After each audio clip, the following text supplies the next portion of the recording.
好，等下咱讲来，咱来关心去年9月份的时，有一个姓朱的负责人去阿里山佚佗，伊伫星目车头的月台跋倒，是摔甲骨折。伊全去告林体处和林务局家己分数，讲要讨赔偿，讨128万。也毋过经过法院的审理，认定这个负责人的跋倒是因为伊家己个人无细致，所以伊一审判伊败诉。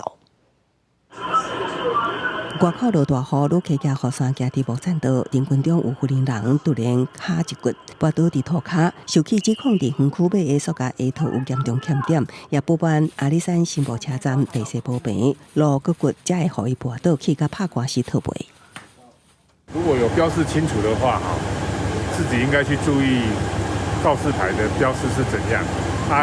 鞋子啦、衣物啦，各方面都要注意到。我是觉得这种国家公园的地方，它一定有清楚标示，然后加上自己本身也要评估说